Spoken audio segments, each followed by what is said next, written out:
बात पर बहुत ध्यान दिया गया है कि नए मंत्रियों में हाईली क्वालिफाइड लोग हों, अपने अपने क्षेत्रों के विशेषज्ञ हों, युवा चेहरों को आगे लाया जाए, उन लोगों को मौका मिले जिन्हें राज्यों में काम करने का प्रशासनिक अनुभव है। उत्तर प्रदेश जैसे चुनावी राज्यों पर निश्चित तौर पर फोकस होगा। यह ध्यान रखा जाएगा कि सभी प्रमुख समुदायों और सभी इलाकों का मंत्रिमंडल में प्रतिनिधित्व हो। अभी यूपी से पीएम मोदी को मिलाकर कुल 10 मंत्री हैं। यूपी चुनाव में 7 महीने रह गए हैं, तो मंत्रिमंडल विस्तार से चुनावी समीकरण सही करने का एक बड़ा चांस है।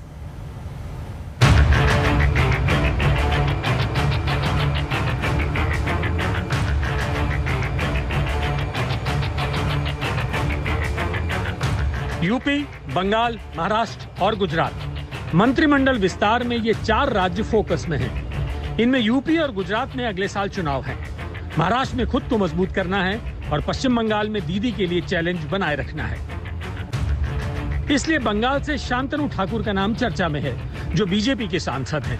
मतुआ समुदाय में प्रभाव है। दूसरा नाम निशीथ प्रामाणिक का है, जो राजवंशी समुदाय से हैं और 2019 से पहले टीएमसी से बीजेपी में आए थे। इसी तरह से महाराष्ट्र में नारायण राणे का नाम चर्चा में है, जो कभी शिवसेना में थे, लेकिन अब शिवसेना के कट्टर विरोधी हैं। महाराष्ट्र में मराठा आरक्षण का मुद्दा गर्म है, तो मराठा नेता के तौर पर उन्हें टीम मोदी में जगह मिल सकती है। लेकिन मंत्रिमंडल विस्तार में सबसे ज्यादा ध्यान यूपी पर होगा, जहां विधानसभा चुनाव को 7 महीने ही बचे हैं। फरवरी मार्च में चुनाव है और यूपी में सियासी समीकरण को ठीक करने का ये बड़ा मौका है।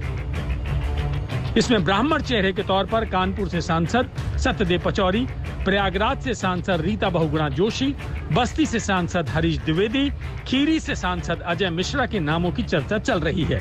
इनमें से किसी को मौका मिल सकता है। दलित चेहरे के तौर पर इटावा से सांसद रामशंकर कठेरिया, कौशाम्बी से सांसद विनोद कुमार सोनकर और मोहनलालगंज से सांसद कौशल किशोर के नामों की चर्चा है। इनमें से भी किसी को मौका मिल सकता है। पाल समुदाय से आगरा के सांसद एसपी सिंह बघेल और वैश्य समुदाय से मेरठ के सांसद राजेंद्र अग्रवाल के नाम भी बहुत चर्चा में हैं। छोटे दलों में निषाद पार्टी के संजय निषाद या फिर संत कबीर नगर से उनके बेटे और बीजेपी सांसद प्रवीण निषाद को भी जगह मिल सकती है। अपना दल से अनुप्रिया पटेल या फिर उनके पति आशीष पटेल को मौका मिल सकता है। सुहेल देव भारतीय समाज पार्टी के ओम प्रकाश राजभर को काउंटर करने के लिए बीजेपी के राज्यसभा सांसद सकलदीप राजभर को भी चांस मिल सकता है। वो भी आज ही दिल्ली आए हैं। उत्तर प्रदेश हमेशा प्रधानमंत्री देता रहा। हम उम्मीद रखेंगे प्रधानमंत्री से कि जो प्रधानमंत्री प्रदेश देता हो, उस प्रदेश के लिए कम से कम विशेष होना चाहिए। और उत्तर प्रदेश ऐसा प्रदेश है जहां सत्ता की सीढ़ी दिल्ली की यहीं से जाती है। तो बताइए ना कि क्या मिला आपको? अभी समय आने पर निश्चित रूप से मिलेगा। सम्मान मिल रहा है। खुशखबरी है आप लोगों के लिए दिल्ली से? तो हमारे मुद्दे तो मोदी और योगी हल कर सकते हैं ना, कोई और नेता तो नहीं कर सकता। लेकिन वहाँ मेरे को वकील चाहिए, तो निषाद पार्टी का हमें पूरा उम्मीद है और विश्वास है कि एक वकील जरूर इस मंत्रिमंडल में होगा। ये माना जा रहा है कि ओबीसी समुदाय और दलित समुदाय से इस बार ज्यादा से ज्यादा मंत्री बनाए जाएंगे और जिन्हें टीम मोदी में जगह नहीं मिल पाएगी, उन्हें आगे टीम योगी में जगह दी जाएगी। फिलहाल मोदी कैबिनेट में कुल मिलाकर यूपी से 10 मंत्री हैं, जिनमें लखनऊ से राजनाथ सिंह, अमेठी से स्मृति ईरानी और रामपुर से मुख्तार अब्बास नकवी जैसे बड़े चेहरे हैं।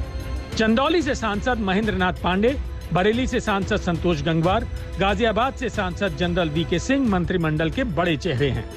मुजफ्फरनगर से सांसद संजीव बालियान, फतेहपुर से साध्वी निरंजन ज्योति टीम मोदी में शामिल हैं। केंद्रीय मंत्री हरदीप सिंह पुरी भी यूपी से ही राज्यसभा सदस्य हैं। ये भी बहुत मुमकिन है कि अगर किसी राज्य से नए चेहरे मंत्रिमंडल में आएंगे, तो उस राज्य के कोटे के कुछ मंत्रियों को हटाया भी जाएगा। लेकिन क्या ऐसा होगा? और अगर ऐसा होगा तो किसकी छुट्टी होगी? ये कल शाम तक कंफर्म हो जाएगा। पीएम मोदी इस कैबिनेट विस्तार में अगले साल होने वाले 5 राज्यों के विधानसभा चुनावों के गणित को देखते हुए जातिगत समीकरणों के हिसाब से यूपी, उत्तराखंड, मणिपुर, गोवा और पंजाब के कई चेहरों को अपने मंत्रिमंडल में जगह दे सकते हैं। कैमरामैन अश्विनी हेलन के साथ हिमांशु मिश्रा, दिल्ली, आज तक।